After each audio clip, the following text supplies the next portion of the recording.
വണ്ടർസ്കേപ്സിൻ്റെ south west England സീരീസിലേക്ക് എല്ലാവർക്കും സ്വാഗതം. ഞാൻ നിഷ. ഞാൻ ദിലീപ്. ഞങ്ങൾ ഇന്നലെ ഡാർട്ട്മൂറിലെ കാഴ്ചകളൊക്കെ കണ്ടു കഴിഞ്ഞ് YHA ഹോസ്റ്റലിലാണ് വന്ന് താമസിച്ചത്. ഞങ്ങളിപ്പോഴും ഇവിടെ തന്നെയാണ്. ഇതിപ്പോൾ അടുത്ത ദിവസം രാവിലെയായി. ഞങ്ങളെ ഇവിടുത്തെ സ്റ്റേ വളരെ കംഫർട്ടബിളായിരുന്നു. ഒരു ബേസിക് ഒരു സെറ്റപ്പാണ് കേട്ടോ. നമ്മൾ പണ്ടും YHA ഹോസ്റ്റൽസിൽ താമസിച്ചിട്ടുണ്ട്.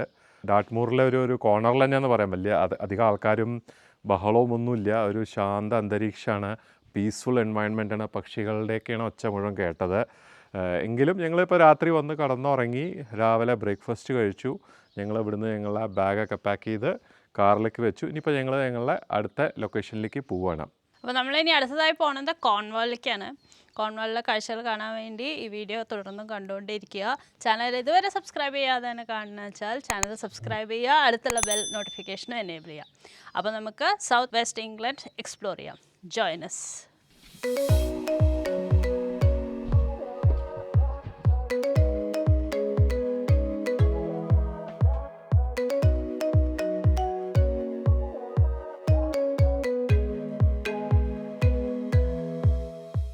അപ്പോൾ അങ്ങനെ നമ്മൾ YHA ഡാർട്ട്മൂറിൽ നിന്ന് കോർൺവാളിലേക്കുള്ള യാത്ര തുടങ്ങിയിരിക്കുകയാണ്. സാറ്റ്നാവ് പറയണത് ഏകദേശം 95 മൈൽസാണ്, 2 മണിക്കൂർ. നമ്മൾ ആദ്യം പോണത് മാരിസോൺ ബീച്ച് എന്ന് പറഞ്ഞ ഒരു സ്ഥലത്തേക്കാണ്. നല്ല അടിപൊളി ഡ്രൈവാണ് കേട്ടോ. നമ്മൾ ആദ്യം കുറച്ച് ദൂരം ഡാർട്ട്മൂറിലെ ചില കാഴ്ചകളും ഇറക്കവും കയറ്റവും ആ ഒരു വ്യൂ ആണ്. പിന്നെ 5-10 മൈൽ കഴിഞ്ഞപ്പോൾ നമ്മൾ കോർൺവാൾ ആ ഒരു ഏരിയയിലേക്ക് എത്തി.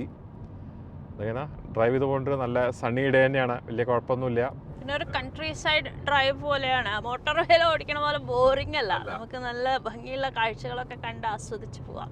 ചെറിയ ചെറിയ ടൗൺസ് ഇങ്ങനെ വരുന്നുണ്ട്, വില്ലേജസ് വരുന്നുണ്ട്, 2 സൈഡിലും ഹെഡ്ജ് റോസ്. ഈ മോട്ടോർ വേല ഓടിക്കുന്നതിനെക്കാട്ടിലും ഭയങ്കര ഡിഫറെൻ്റ് ആയിട്ടുള്ള ഒരു എക്സ്പീരിയൻസ് ആണ്. അപ്പോൾ എന്തായാലും നമുക്കിനി കുറച്ച് ദൂരം കൂടി പോയി കഴിഞ്ഞാൽ അവിടെ എത്തും. അപ്പോൾ നമുക്ക് നോക്കാൻ ഇനി എന്തൊക്കെയുള്ളതെന്ന്.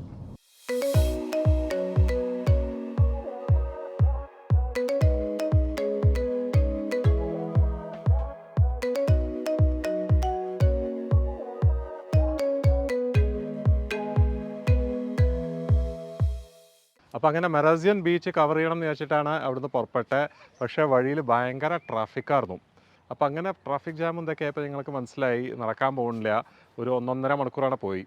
പിന്നെ ഞങ്ങൾക്ക് ആക്ച്വലി 2 മണിക്ക് പോർത്ത് കോർണോ എന്ന് പറഞ്ഞ സ്ഥലത്ത് പോർത്ത് കോർണോ മ്യൂസിയം ഓഫ് ടെലിഗ്രാഫ് അല്ലെങ്കിൽ ഗ്ലോബൽ കമ്മ്യൂണിക്കേഷൻ എന്ന് പറഞ്ഞിട്ടുണ്ട്. അതിൻ്റെ ടിക്കറ്റ് ബുക്ക് ചെയ്തിരുന്നു. അപ്പോൾ അതിനെന്തായാലും എത്തണ്ടായിരുന്നു. മറ്റത് ഞങ്ങൾ എത്തുമ്പോഴേക്കും ടച്ച് ആൻഡ് ഗോ ആവും തോന്നി. അപ്പോൾ ഞങ്ങളത് മാറ്റി ഞങ്ങൾ ഡയറക്റ്റ്ലി പോർത്ത് കോർണോ എന്ന് പറഞ്ഞ സ്ഥലത്തേക്കാണ് വരികയാണ് ചെയ്തത്. അതെന്തായാലും വളരെ നന്നായിട്ടോ. എന്താ വെച്ചാൽ ഈ ഒരു ചെറിയൊരു വില്ലേജോ ടൗണാണ് ഈ പോർത്ത് കോർണോ. അതിങ്ങനെ കയറ്റവും ഇറക്കമൊക്കെ ആയിട്ടാണ്. പാർക്കിംഗ് കിട്ടണേ ഉണ്ടാകുന്നില്ല, ഭയങ്കര ബുദ്ധിമുട്ടി, സ്ട്രഗിൾ ചെയ്തു. 1 മണിക്കൂർ എടുത്തു പാർക്കിംഗ് കിട്ടാൻ വേണ്ടി. ഈ ലോങ് വീക്കെൻഡ് ആയതുകൊണ്ട് ഭയങ്കര തിരക്ക്, വണ്ടികളും ചെറിയ റോഡും. പിന്നെ അവസാനം വെച്ച് എന്തായാലും ഭാഗ്യത്തിന് പാർക്കിംഗ് കിട്ടി. ഞങ്ങളിതാ ഈ PK മ്യൂസിയത്തിൻ്റെ മുമ്പിൽ വന്നിട്ടുണ്ട്. അടുത്ത 1.5 മണിക്കൂറിൽ ഞങ്ങളെ സ്ലോട്ടാവും.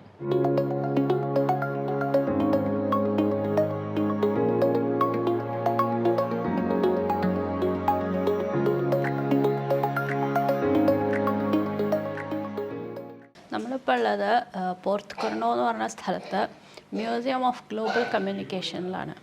ഇവിടെ വന്നു കഴിഞ്ഞാൽ നമുക്ക് ടെലിഗ്രാഫൊക്കെ എങ്ങനെ പ്രവർത്തനം ആരംഭിച്ച് ആ ടെലിഗ്രാഫിക് വയേഴ്സൊക്കെ എങ്ങനെ ലേ ഡൗൺ ചെയ്ത് ആ നെറ്റ്വർക്ക് എത്ര വിപുലമായിരുന്നു, അങ്ങനത്തെ എല്ലാ ഇൻഫർമേഷനും കൃത്യമായിട്ട് മനസ്സിലാക്കാൻ പറ്റും. ഇവിടെ രസകരമായ ഒരു കാര്യം വായിച്ചതെന്ന് വെച്ചാൽ ടെലിഗ്രാമൊക്കെ ഇൻവെൻറ്റ് ചെയ്യുന്നതിന് മുമ്പ് ഇന്ത്യയിലേക്ക് നമുക്ക് പല സന്ദേശവും ബ്രിട്ടനിൽ നിന്ന് അയക്കണമെങ്കിൽ 6 ആഴ്ചയാണ് എടുത്തിരുന്നത്. ടെലിഗ്രാം വന്നതോടെ 8 മിനിറ്റിൽ അത് ബ്രിട്ടനിൽ നിന്ന് ബോംബെയിലേക്ക് അയക്കാൻ പറ്റും. അത്രയും വേഗത്തിൽ നമ്മുടെ വാർത്താവിനിമയ സംവിധാനങ്ങളൊക്കെ മാറ്റിമറിച്ച ഒരു സംഭവമാണ് ടെലിഗ്രാഫ്. അത്രയും റെവല്യൂഷണറി ആയിട്ടുള്ള ഒരു ടെക്നോളജി സ്ഥാപിച്ചത് അല്ലെങ്കിൽ തുടങ്ങിയത് ഈ പോർത്ത് കോർണോ എന്നാണ്. ഇവിടെ നിന്നാണ് ലോകത്തിൻ്റെ പല ഭാഗത്തൊക്കെ ഉള്ള കടലിൻ്റെ അടിയിൽ കൂടെയുള്ള കേബിൾ നെറ്റ്വർക്കൊക്കെ പോണത്. ഭയങ്കര എക്സൈറ്റിംഗ് ആണ്. നമ്മുടെ മൊബൈൽ കമ്മ്യൂണിക്കേഷൻ്റെയൊക്കെ തുടക്കം എന്ന് വേണമെങ്കിൽ പറയാം. അങ്ങനത്തെ സംഭവങ്ങളൊക്കെ തുടങ്ങിയത് ഇവിടെ നിന്നാണ്. മ്യൂസിയം ശരിക്കും വേർത്ത് വിസിറ്റാണ്. ഒരുപാട് ഇൻഫോർമേറ്റീവാണ്. എക്സിബിറ്റ്സ് ഉണ്ട്, മോഴ്സ് കോഡിനെ കുറിച്ച് പലതും ഉണ്ട്. അങ്ങനെ എല്ലാം ഇവിടെ വിശദമായിട്ട് കാണാം. ശരിക്കും എൻജോയബിൾ. എന്തായാലും ഇപ്പോൾ ജസ്റ്റ് ഇങ്ങനെ കുറച്ചൊക്കെ കണ്ടു. ഇനി ബാക്കി കാഴ്ചകൾ എന്തൊക്കെയാണ് ഇവിടെ ഉള്ളത് നമുക്ക് നോക്കാം.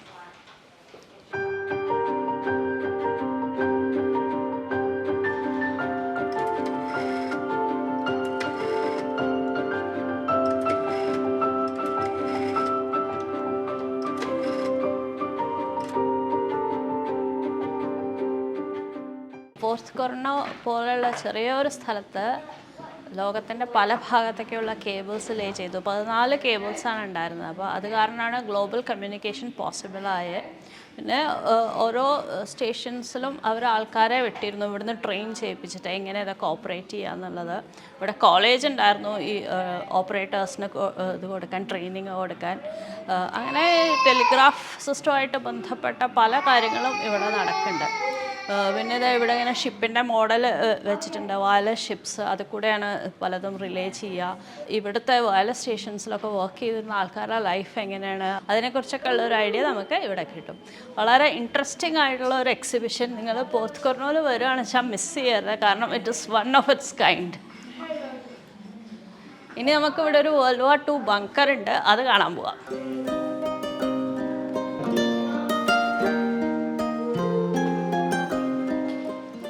അങ്ങനെ വേൾഡ് വാർ 2 ടൈമിലെ ഒരു ബങ്കറിലേക്ക് പോവാണ്. ആ സമയത്ത് ടെലിഗ്രാഫ് സ്റ്റേഷൻ അവർ താഴത്തേക്ക് മാറ്റി, ബോംബിംഗ് എന്നൊക്കെ രക്ഷപ്പെടുത്താൻ വേണ്ടി. നല്ല സെറ്റപ്പാട്ടോ. ഓ, ഇതൊക്കെ നോക്കൂ, ഡോറ് നോക്കൂ, വാവ്.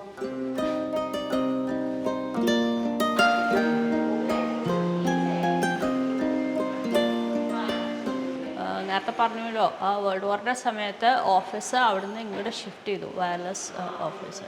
അപ്പോൾ അന്ന് അവർ എങ്ങനെയൊക്കെയാണ് കാര്യങ്ങൾ മാനേജ് ചെയ്തിരുന്നത്, വേറെ ലണ്ടൻ അതേമാതിരി ബാക്കിയുള്ള വയർലെസ് ഓഫീസുകളിലൊക്കെ എന്തൊക്കെ ഇമ്പാക്റ്റ് ഉണ്ടായ വേൾഡ് വാറിൻ്റെ സമയത്ത്, അങ്ങനത്തെ കാര്യങ്ങളുടെ കുറിച്ചുള്ള ഡീറ്റെയിൽസൊക്കെ ഇവിടെ ഉണ്ട്. പിന്നെ ഓഫ് കോഴ്സ് ഇവിടെ എന്തൊക്കെയാണ് ഉണ്ടായിരുന്നത് ആ സമയത്ത് എന്നുള്ള കാര്യങ്ങൾ. പോർത്ത് കൊർണോന്നാണ് കേബിൾ എല്ലാം ലേ ചെയ്തതെന്നുള്ളതുകൊണ്ട് തന്നെ ഇത് ഒരു കമ്മ്യൂണിക്കേഷൻ ഹെഡ് ക്വാർട്ടേഴ്സ് തന്നെ ആയിരുന്നു വേൾഡ് വാറിൻ്റെ സമയത്ത്.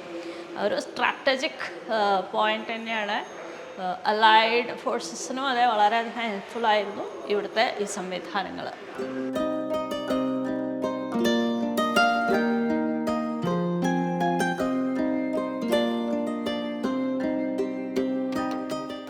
അപ്പോൾ ഞങ്ങളിങ്ങനെ ബങ്കറിൽ കൂടെ നടന്നപ്പോൾ അവിടെ ഒരു വാതിലിൻ്റെ അവിടെ കണ്ടു, ഹാർഡ് ഹാറ്റ് ഇട്ടിട്ട് മുകളിലേക്ക് കയറി പോകാൻ.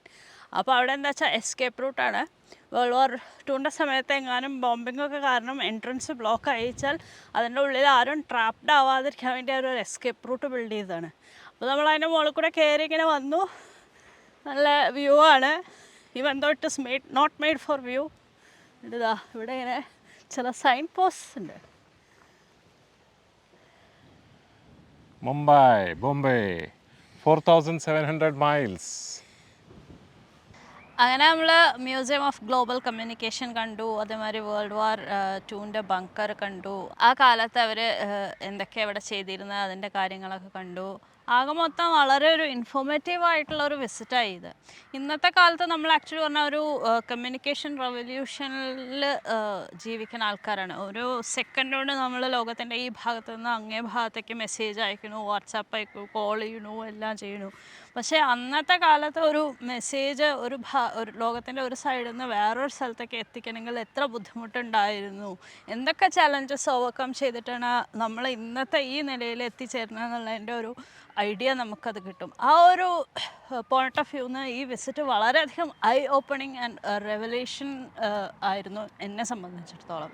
അത് ഇവിടെ വെച്ചിട്ടാണ് സംഭവിച്ചത്. ഇവിടെയാണ് അതിൻ്റെ ആ ഒരു ഹബ്ബ് എന്ന് വേണമെങ്കിൽ പറയാം. ഈ പോർത്ത് കൊർണോ എന്ന് പറഞ്ഞ ഒരു സ്ഥലത്തിൻ്റെ വേൾഡ് കമ്മ്യൂണിക്കേഷന് ഏറ്റവും വലിയൊരു ഇതാണ്. അതിൻ്റെ ഒരു എന്താണ് പറയുക, അതിൻ്റെ ഒരു മെമ്മോറിയൽ എന്ന് വേണമെങ്കിൽ പറയാം ഈ മ്യൂസിയം. Worth A വാച്ചാണ്. ശരിക്കും പല ഐഡിയാസും നമുക്ക് പല കാര്യങ്ങളും പഠിക്കാനും മനസ്സിലാക്കാനും പറ്റി. ഞങ്ങളെ പ്ലാനൊക്കെ ചെറുതായിട്ട് അങ്ങോട്ടും ഇങ്ങോട്ടും മാറി, ഇന്നത്തെ ആ ട്രാഫിക് ജാമും എല്ലാം കൂടി. പിന്നെ നോക്കട്ടെ ഇനിയിപ്പോൾ നമുക്ക് എങ്ങടാ പോകാൻ പറ്റുക, ചെറുതായിട്ട് റീപ്ലാൻ ചെയ്തിട്ട് വേണം. അപ്പോൾ ഇനി നോക്കട്ടെ എങ്ങടാ പോകേണ്ടതെന്ന്.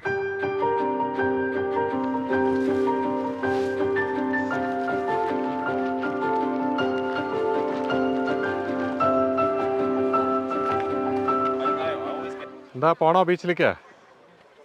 വേണമെങ്കിൽ പോവാം, തിരക്കാണ്. വെള്ളത്തിക്കൊന്നും എന്തായാലും ഇറങ്ങാനില്ല ഞാൻ. എന്തായാലും ഇത്ര ദൂരേന്ന് ദൂരം കാണാൻ വന്ന നല്ല സ്ഥിതിക്ക് ഒന്ന് ഭംഗിയുണ്ട്. എന്താണെന്ന് അറിയാലോ. ആ പാറയൊക്കെ കാണാൻ എന്താ രസം.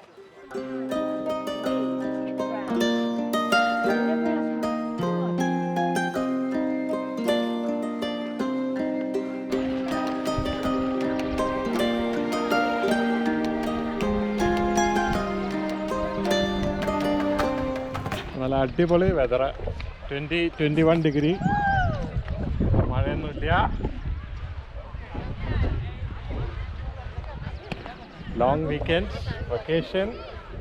ഓ വെള്ളമൊക്കെ കണ്ടോ, ബ്യൂട്ടിഫുൾ അല്ലേ? ബ്ലൂ അടിപൊളി അല്ലേ? നൈസ്. ആ ഒരു ബേ മണലിൽ നടക്കാൻ എന്ത് സോഫ്റ്റ് അല്ലേ? അടിപൊളി. അതാണ് അത്ര തിരക്ക്. പാർക്കിംഗ് അല്ലെങ്കിൽ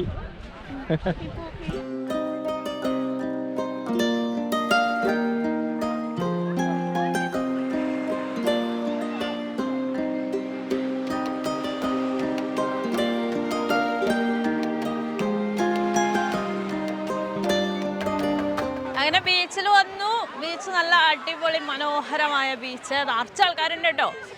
കുറേ പേര് ഇത് സ്വിം ചെയ്യുന്നുണ്ട്, പിന്നെ കുറേ പേര് ഇവിടെ ഇരുന്ന് സൺബൈത്ത് ചെയ്യുന്നുണ്ട്, കുറേ പേര് നോക്കിയിരിക്കുന്നുണ്ട്, അതേമാതിരി പാഡ്ലിങ്, അങ്ങനെ പല കാര്യങ്ങളും ചെയ്യുന്നുണ്ട്. നല്ലൊരു ഹോളിഡേ അറ്റ്മോസ്ഫിയറാണ്. വ്യൂസ് അടിപൊളി. വെള്ളത്തിൻ്റെ നിറം എന്തൊരു ഭംഗിയാണ് കാണാൻ. ബ്ലൂ ക്യാമറയിൽ എത്ര നന്നായി കാണുന്നുണ്ട് അറിയില്ല, പക്ഷെ അടിപൊളി ഒരു സ്ഥലം. അപ്പോൾ ഇവിടെ കുറച്ച് നേരമൊക്കെ സ്പെൻഡ് ചെയ്ത് നല്ല റിലാക്സ് ചെയ്തു. ഇനി നമുക്ക് തിരിച്ചു പോകാനുള്ള സമയമായി. അപ്പോൾ അതോടുകൂടി ഈ എപ്പിസോഡ് ഇവിടെ വൈൻഡപ്പ് ചെയ്യുകയാണ്. ഇന്ന് കാണിച്ച കാഴ്ചകൾ നിങ്ങൾ ഇഷ്ടപ്പെട്ടുവെങ്കിൽ വീഡിയോന് ഒരു ലൈക്ക് തരിക. ഇത്തരം കാഴ്ചകൾ ആസ്വദിക്കുന്നവർക്ക് വേണ്ടി ഈ വീഡിയോ ഷെയർ ചെയ്യുക. അടുത്ത തവണ കാണുന്നവരെ എല്ലാവരും take care, stay safe, by.